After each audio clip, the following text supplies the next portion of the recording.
Alright guys, another day, another adventure. We're here in Asuncion still. Been here way too long, I can't wait to return. I'll go to the next adventure, Argentina next. But yeah, here in Asuncion.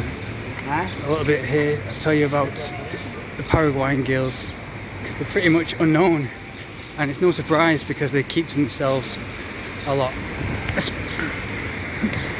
Unless you're online. The thing is about, I'll sum up Paraguayan girls. This is the center downtown in Paraguay. Have little plaza squares like this. This is almost as nice as it gets in Paraguay because you do have the rundown areas that are just really third world country. It looks like you're in war-torn Iraq sometimes. So I can't wait to leave. But you do have like 30% of it, a small percent of it, are really nice modern. But then you have the 70% of it, which is just like looks like it's just been looks like war-torn Iraq. And just down there, you have lots of robbers near the beach. Lots of people dangerous trying to mug you. And all there is just down there. But yeah, some of Paraguayan girls. Paraguayan girls, you can, if you talk to them and message them on Instagram, they will respond, and they will respond being really nice, really friendly. But it's all a facade. They will not meet you. They're very rarely, 99% of the chance they will not meet you. Very rarely, unless she's white and has like some ancestry like German. The only girl that ever met up with me here was and she really did want to meet up with me, like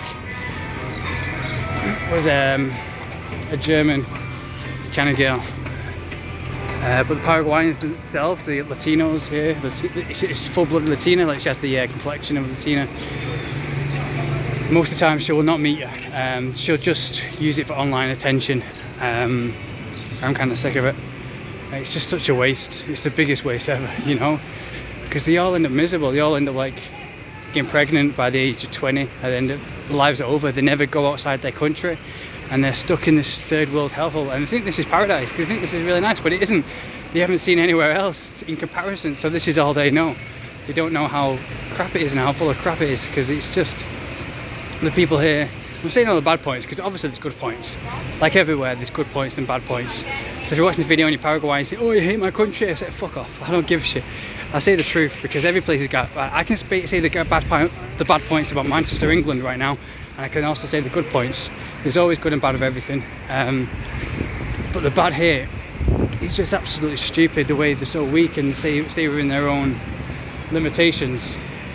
They're the most weakest Latinas ever, because they just don't, they stay within their little family, their little friend group, and that's it. They won't go outside it. They won't, even if they want something, they won't go, they think, "Oh no, I want that, oh but I can't because I'm my friends, my family," and it's so pathetic, and they end up dying with regrets. They end up miserable. But it's okay here because everyone's so peaceful. Everyone, it's just that's the good point. It's just too peaceful, but it's too peaceful that nothing happens. No one goes outside their comfort zone. They think it's too difficult. They think, "Well, I can't meet this person because it's too difficult. It's too difficult. It's too. I'm too scared." When there's nothing to it. They think it's really difficult, but it isn't. There's nothing to it. There's nothing to it but to do it. That's what I've learned from traveling the world. But yeah, that's why I think that's why I normally talk about this place. But yeah, Paraguay, as I said, if you're here for dating and girls, don't bother. Argentinians are much more stronger. You know, they will go out and party and they're rock and roll. Here, they're all cowards. They're the biggest cowards you will ever meet. But it's kind of good at the same time. I've come here to rest because Rio de Janeiro was really stressful for me. So I needed to rest. I needed to just sleep and eat and just chill out. So I came here and I got that. You know, that's all it is. That's all it is here. Just sleep and eat, and everyone watches Netflix. The girls just stay on their phones 24/7. And they stay in bed and take nude shots of them, and, you know, for the Instagram and for Facebook. But they never go outside. They never go out to meet people. They never go outside, and that's the biggest waste of life ever, because they never experience anything and they don't have any memories. They don't have any joy. So they just try and bring everyone to their level. It's the biggest waste ever, and they don't realise that until they're older, and it's too late. They end up miserable. And they end up in this third world hellhole, and they don't have any luxuries, they don't have any nice things, and that's a wasted life. They don't have any adventure, and that's the price they pay for spoiled guys and not going out, you know, and you know, Paraguayans who are just born. They say, oh, I can't go with you because you're not Paraguayan. You know, you get that in lots of places, lots of fascist, ignorant, racist places like this. And they just, you know, no matter who you are, they would just stay within their boyfriends or whatever, you know, and just stay miserable. And you can say, look at their faces, they are miserable. There's even 14-year-olds here that look like they have hair that's thinning and they're stressed out, and they, you know, they're so unhealthy because they're just miserable all the time because and they won't admit it, and they don't have anything to compare it to because they don't know happiness. They don't know the other side outside his country, so they think this is happiness. They think this is all they've known, is being too comfortable, you know, in their own little fake comfort zone.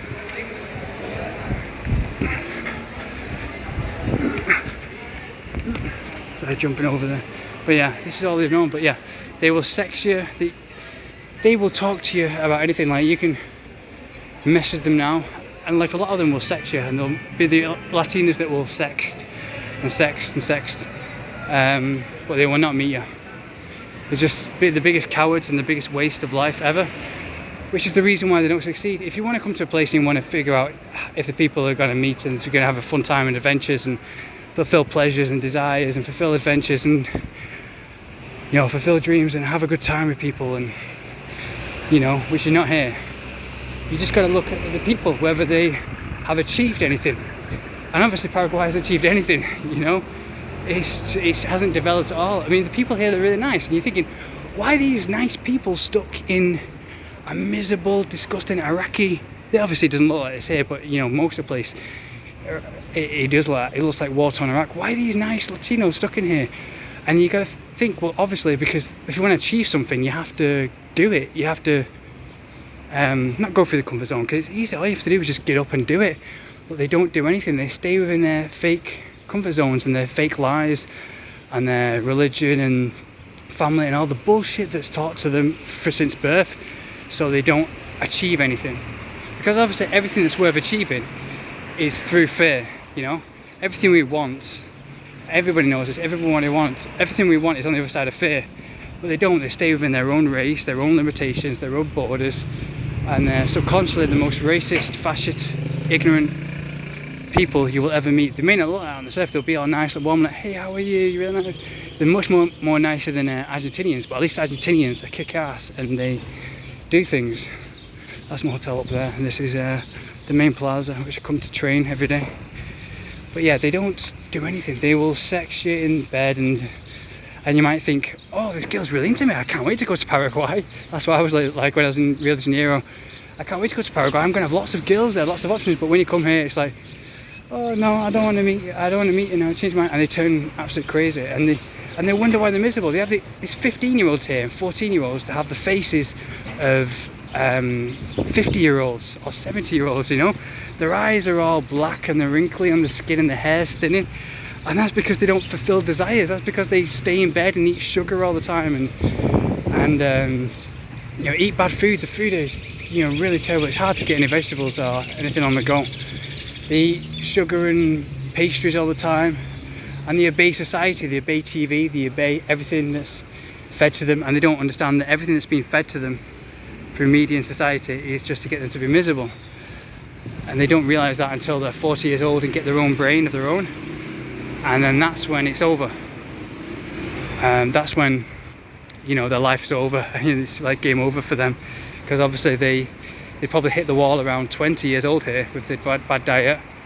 20 at the most, you know. They probably hit the wall. Some girls hit the wall like 18 here, you know, because the legal age here is like for consent is 14, and I can see why, because I've met 14-year-olds here who have the face and misery and energy of a 50-year-old because of the lies and everything they've been fed. They've been told, oh, stay within your family, don't talk to any strangers, don't achieve anything, which obviously, because everything that's worth achieving is on the other side of fear. But it's easy. People think, oh, it's too hard, it's too difficult, because you don't want to say it's on the other side of fear to Latinos, because then they won't do anything. They only do what's easy, you know, because their lives here is too relaxed, so they won't do anything that's stressful. They won't meet anyone that's stressful. But yeah, you gotta. So yeah, they will sex you. Like when I was in Rio de Janeiro. I was getting all these girls sexting me and all these liking my pictures and all this kind of thing. But the only girl I met with was, I think she came straight to my apartment. She was the opposite. She's like, all the other girls, they won't even meet me in a park, you know. Well, I had one girl meet me in a park, but she wanted money, and I was like, fuck off, I'm not gonna give you money. So I didn't meet her in a park, and so I turned her down because I'm not giving someone money just for existing. But yeah, hey, what? Fuck off. Yeah. So yeah, just ignore them. And but yeah, they will sex you and they will